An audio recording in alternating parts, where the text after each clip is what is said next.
Parents will be out last-minute shopping, trying to find their kids the holiday toys and gifts from their Christmas wish list. Deirdre Leung, a clinical instructor at UT Tyler School of Nursing faculty, she joins us now to talk a little bit more about this. What kind of things do we need to be looking out for when it comes to toys and safety with our children, Deirdre? Well, first, I would like parents to look at their child's age and development level. So, children under the age of 3 are going to be at the highest risk for choking hazards. Every time we have families come into the clinic for checkups, we are teaching them about choking hazards. Anything that could fit down the tube of a toilet paper roll like this could technically choke a child. So, those small toys you mentioned, like Legos, could potentially be choking hazards. Those small coin cell button batteries are dangerous because of choking, or could cause some internal damage and even death. So we want to make sure that we're thinking about the age and development of our kids when we're looking at toys, make sure there's no small parts that could choke them. And then as they are older than 3, even ages 4 and 5, they're still slightly at a risk for choking hazards. So teaching them that toys aren't supposed to go in the mouth, and observing them while they're playing to make sure that we know that they're safe. We also want to look at toys that have small parts that could be removed. Smaller kids, we want to avoid things like balloons. Balloons are so fun and beautiful, but they are a dangerous choking hazard as well. Avoid things that have cords that could go around their neck. Avoid heating elements. And if we're looking at arts and crafts, look for things that have non-toxic ingredients, and avoid things that would have any traces of lead. That's all good advice because it is National Safe Toys and Gifts Month, which is perfect since it's the Christmas holiday, and we know that a lot of parents are going to be out walking those aisles looking for those toys. What about inspecting those labels? There are a lot of labels on toys these days that sort of give you a good guide for your children and their age appropriateness. We got to follow those though. Yes, usually the toys that are most dangerous for the younger ones will say not available or do not buy for children under the age of 3. And then for the older children, they will usually have an age range suggestion, such as ages 5 to 8 or 10 and above. And we need to be paying close attention to those age guidelines. And a lot of times you'll see it also says, this is a choking hazard. So we know in that case, really not appropriate for the younger kids. Are there any toys that we need to avoid altogether, or are most of them safe based on the age of your children? So a lot of times it is age guidelines. It helps us determine the safety. But there are some toys that were made maybe many years ago that might contain lead. So any toys made before the 1970s could potentially contain lead. So keep an eye out if your kids are picking up toys and playing with things. Maybe you're in a grandparent's home or some place that's not familiar. Keep an eye on what your kids are playing with, because we want to make sure that they're not ingesting any lead, which could be found on some of those older toys. So if they're touching those things, make sure they wash their hands and don't put things like that in their mouths. Say something like that happens, what sort of signs would you need to look out for lead poisoning? Because I have heard about this in kids before. Right. So lead poisoning is dangerous. It is an emergency. You would usually see some signs of nausea, vomiting, maybe lethargy, and if it's a sudden onset, of course, take them immediately to the emergency room. We do screen children for lead levels, especially around the age of 2. But if you're concerned that your child is changing their level of consciousness, or maybe the way that they pay attention, or maybe they're just acting abnormal to you, maybe they're more sleepy than usual, that's something to bring up with your pediatrician, and that may also trigger them to check a lead level. Well, switching gears from lead levels to those sporty kids that love sporty toys. We're talking bikes, skateboards, the roller skates. Those can also be incredibly fun, but potentially have some hazardous situations attached to them. What about buying them all the safety equipment to go with it?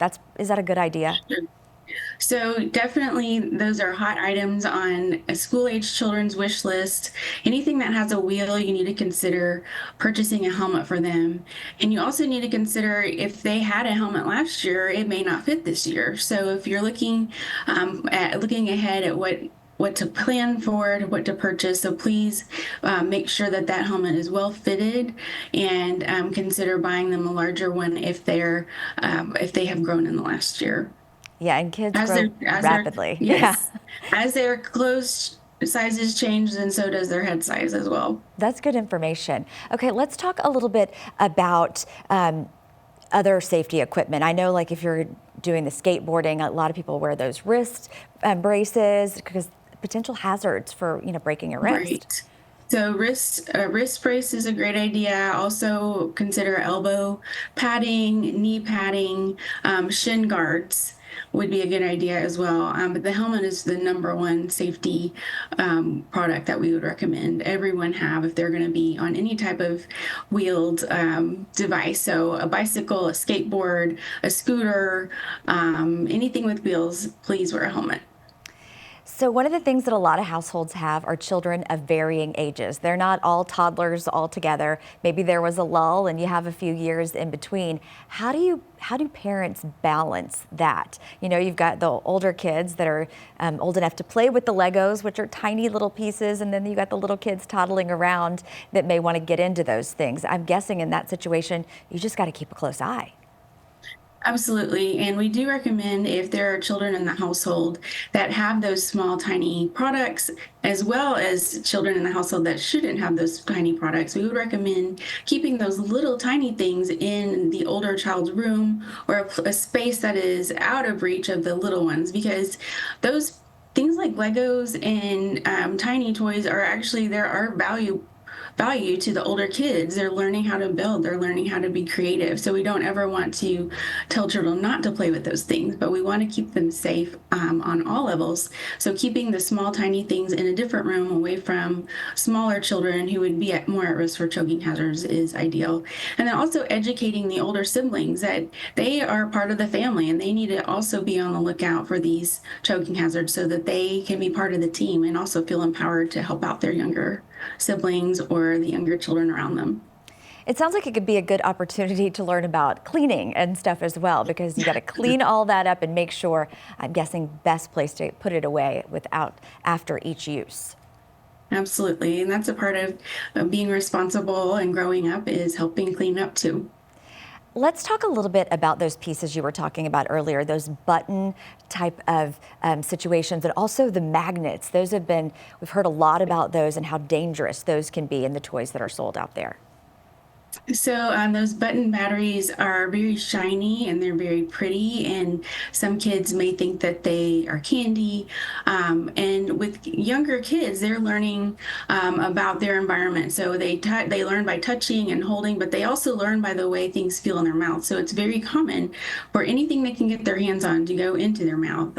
So those button batteries especially, they can block the airway, but once they're ingested, they also can cause some internal damage, leading to a hemorrhage and even death quite suddenly. So if there's any chance that your child has ingested one of these batteries, it is an emergency. You need to seek immediate medical attention.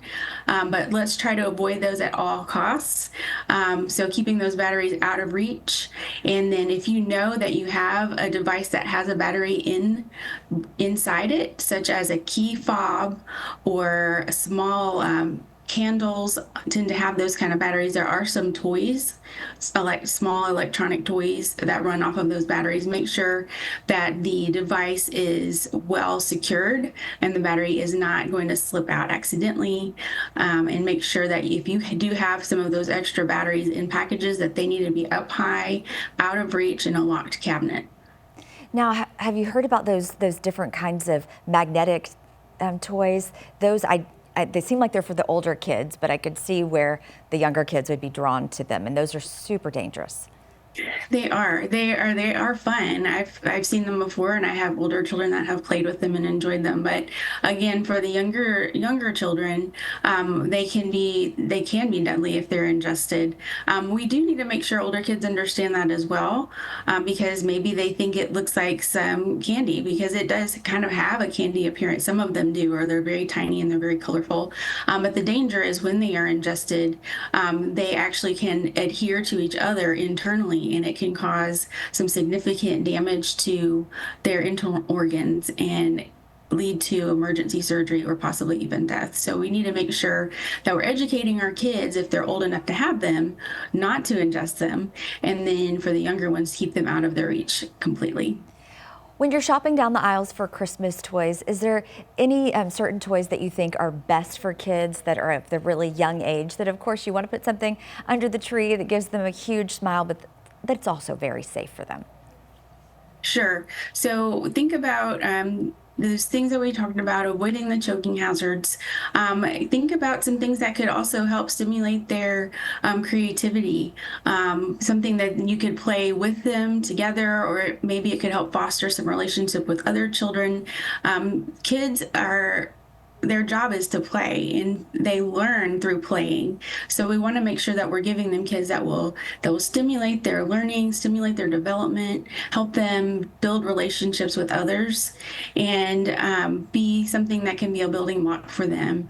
The other thing that we think about is, especially in those school age kids, they're more interested learning about tablets and online games and things like that. And that's another safety concern that we think about as they're shopping for tablets, for things that could be interactive.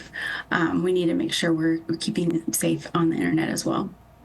All really, really good advice for us. Thank you so much for taking time and talking a little bit toy safety as we get ready to round up the holidays and put those presents under the tree. Deirdre, appreciate you. My pleasure. Thank you for having me. Merry Christmas. Merry Christmas to you.